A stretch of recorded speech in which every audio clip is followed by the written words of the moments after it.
Your personality creates your personal reality. That's it. That is it. And your personality is made of how you think, how you act, and how you feel. So keep thinking the same way, keep acting the same way, keep feeling the same way. Your personality is the same, and your personal reality would be the same as well. If you wanted to change your personal reality, you would have to change your personality. You catch yourself complaining and blaming and making excuses and feeling sorry for yourself, and that's been your unconscious program. Then the moment you become conscious of those unconscious behaviors, you're out of the program. The act of becoming so conscious that you don't go unconscious is a changing of consciousness. To become so conscious of your unconscious self, to know thyself so well that you don't default back to that old personality. Do you know the only energy those brain cells can take on is the same energy it's sending off? The only energy those brain cells can take on is a like energy to that which you're sending off. You focus on the negatives in another person, what kind of energy do you think you're taking on? What kind of a vibration do you think you're in?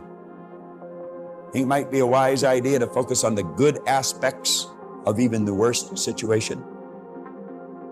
It seems to me that almost everyone on this planet, myself included, and everyone I've ever worked with, is suffering from self-hatred and guilt to one degree or another. The more of it we have, the less our life works. And the less of it we have, the better our life works. It's like the bottom line for almost everyone that I know is, I'm not good enough. And we often add to that belief, and I don't do enough, and I don't deserve. Now, if we have a very strong belief in our subconscious mind, which to me is right here in the gut, that I'm not good enough and I don't deserve, then it's going to be extremely difficult for us to create a life that really works in all categories. Now you see, no matter what the circumstances, we are only dealing with a thought. I don't believe in giving power to outer effects. We may think that being broke is the problem. I see this as the outer effect of an inner problem. It's the inner thought pattern create these effects.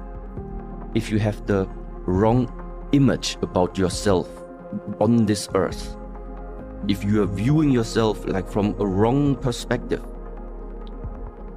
then it just means you will never get into the understanding what type of potential you are actually possessing. Stop scaring yourself. How often do you terrorize yourself with your own thoughts? You get into absolute terror, and it's only coming from your thoughts. Nobody out there is doing a thing.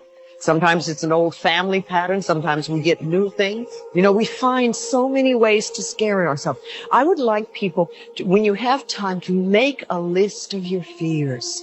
Make a list of your fears, and then give yourself the opportunity to turn each fear into a positive affirmation. Turn each one into something positive.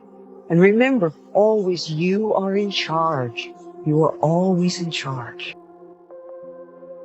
One of the things that I like to teach people when there's a problem, and we all have problems. Not all of us can deal with the world and war, but we can deal with our own problems. When a problem comes up, one of the best things to say is, all is well, everything is working out for my highest good, and out of this situation, this so-called problem, only good will come, and I am safe. And you know, this is something that's very powerful. All is well, everything is working out for my highest good. Out of this experience, only good will come, and I am safe.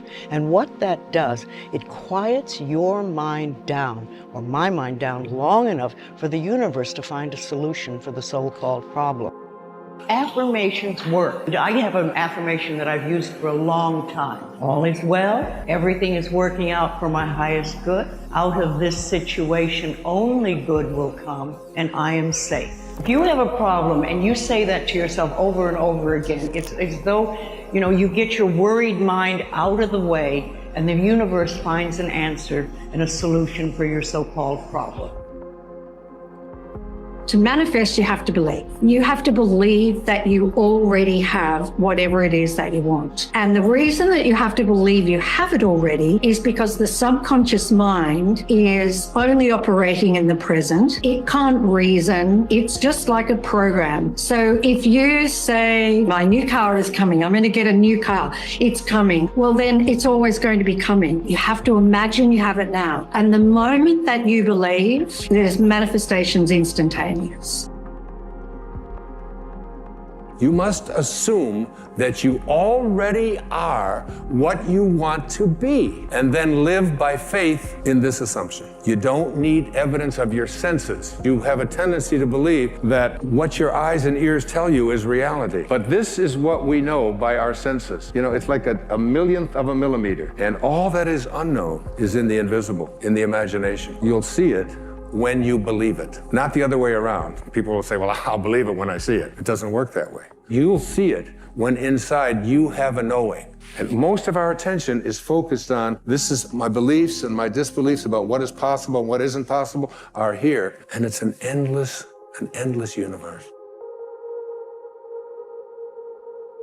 If a person would sit down and let their body relax, totally relax, and then start to visualize in their mind, see themselves the way they want to see themselves, see how you'd like to live your life, see yourself living it that way. Now understand that that's a picture in your mind. Take that picture and describe it, write it out in the present tense. I am so happy now that I see myself, and write it out. Start to read it and read it and read it and read it every day. Carry it around and keep reading it. The one point that all the great teachers all down through history have all agreed on, they've been in complete unanimous agreement on it, we become what we think about. Now, it may be fantasy at first, it might even appear to us as being a lie, but if you read it often enough, you'll start to believe it. Every night, there's a period just after you fall asleep where you are capable of doing self-hypnosis. The moment you close your eyes and you're drifting off, you disconnected consciousness. But the brain's still functioning, but it's now functioning at the next vibration below consciousness, which is theta. So the brain is in a state of record after you're falling asleep. So if you put earbuds in or earphones on and play a program, the moment you fall asleep, the program is playing directly into the subconscious via hypnosis. It's called self-hypnosis. You fall asleep, program's playing, and whatever's playing through those earphones, earbuds, is going straight into the subconscious programming, straight in. Go into the silence. Go and sit down quietly by yourself for 30 to 60 minutes. 30 to 60 minutes. Most people in our society have never sat quietly for 30 to 60 minutes in their entire lives. Yet I will tell you this method works 100% of the time. That any problem that you have, any difficulty, any challenge, any goal that you want to accomplish, if you'll go into the silence and sit quietly and then listen to the still small voice within. The still small voice within. This is the key. You will find that at a certain point, probably at about 25 to 30 minutes, your mind will go completely clear. And then a flow of ideas will start to flow into your mind. You'll feel energy welling up inside you. And at a precise moment, as you sit there in complete silence, your mind will go clear and wham! Exactly the answer you need will come at exactly the right time.